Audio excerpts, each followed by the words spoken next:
Don't fight with the people that you love. Fight with the people that you don't love. And if you must fight with the people that you love, have the courage to reconcile quickly. My lovely, radiant wife and I never fight. Never. As long as we are not in the same room. First came the in laws.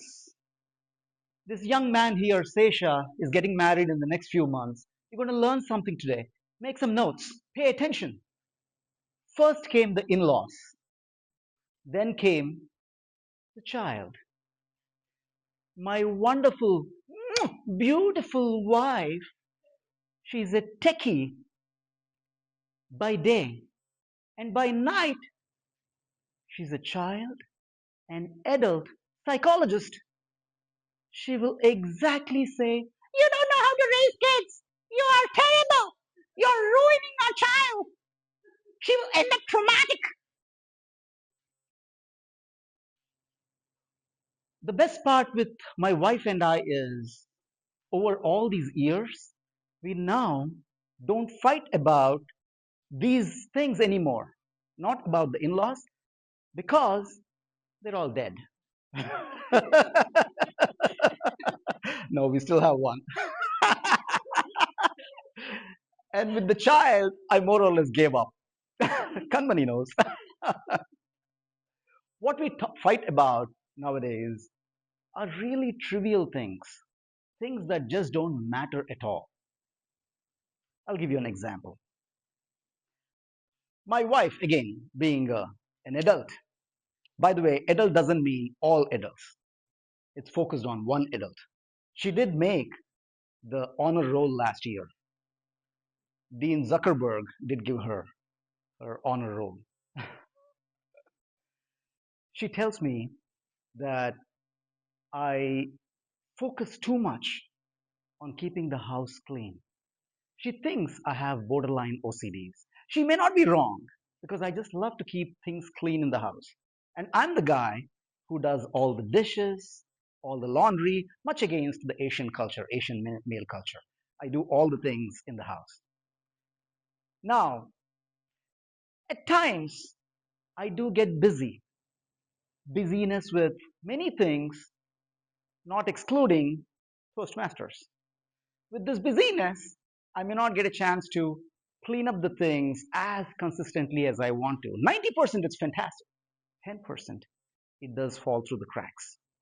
And exactly at the time, my wonderful, beautiful wife, she will come out and say, "Look, they're so dirty, you let them. We have no company coming home. I don't care. I need them to be clean." Come on now. How do you move a dishwasher from nothing to cleaning everything? With a finger. That's my wife. What happened about a couple of months ago? The same scenario. I didn't get a chance to get the dishes done. Everything wasn't clean and they were just piling up. My wife, out of nowhere, just jumped into action and took care of all the dishes. This is on day three. By that time, it was Burj Khalifa dishes. Okay, it's not one or two dishes, but Burj Khalifa dishes. She cleaned up everything. I was mighty pissed. Why did you clean the dishes? Because they were dirty. Nah, I want to clean that. Hear me out.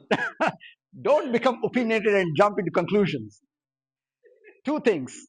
One, I feel undervalued when somebody does my work. I need to do my own work because that's my chore. And she took it away. So now I'm undervalued. Number two is very simple. I like to be in control. But to be honest to myself and not kidding, it also gives me some mental peace. There is some amount of de stressing. I do work out, I play the guitar, I do a bunch of things, but just keeping the house clean also de stresses me. So we got into this fight. We were in the same room, by the way, at this time. So we got into this fight. And then, here is the best part.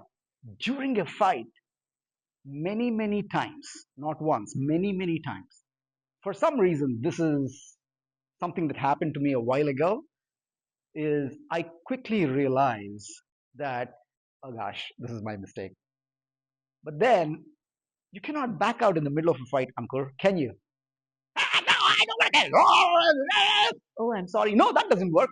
You got to see through it. You got to finish the war and see who stands in the end.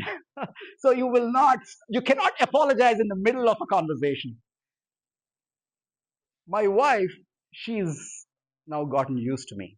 She knows this guy is going to come back around and apologize in 15 seconds at the end of the fight. But she also doesn't back out. She also keeps going at it.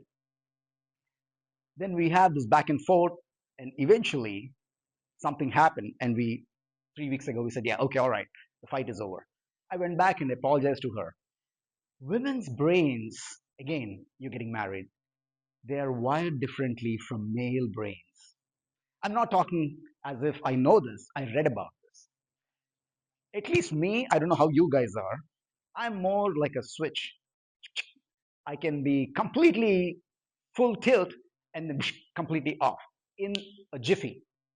Women take a minute. So I went back to apologize to my wife in 50 seconds, 15 seconds at the end of the fight. She's like, "Gah! Don't come to me." So that took a couple of hours, 2 days, 3 days, whatever, it was fine. Fast forward, last 2 weeks, I was very, very, very stressed. Very stressed. I'll tell you why. My wife, she went for a regular annual physical checkup. And she came back and she said, hey, they took my mammogram and they asked me to come back for a second mammogram. Okay, all right. Sometimes they do. And I know something about base rate fallacy that I read.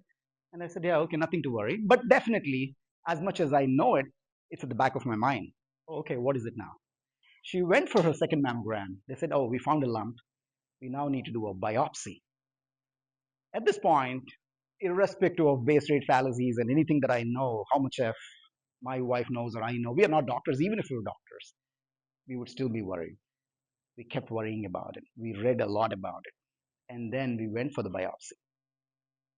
We were worried because the doctor said in 80%, it is comforting, but also not comforting. 80% of the cases, this is nothing. But in 20% of the cases, this could be cancerous. So naturally, human brain being human brain, you lean towards, okay, this 20% here. So we're very, very worried. The biopsy result came out on Thursday night. It's benign, it's nothing. What a relief. Super happy. That is exactly when I again realized that those 15 seconds and the entire fight, most of our fights are on trivial things. Most of our fights. Go back and check. I understand there may be some that are extremely serious and you really have to fight about it. But some of those are just extremely trivial things and are not worth it. Because if you were to lose the dear one that you love, is it worth the fight? Don't fight with the people you love, but go to war with the ones that you don't love.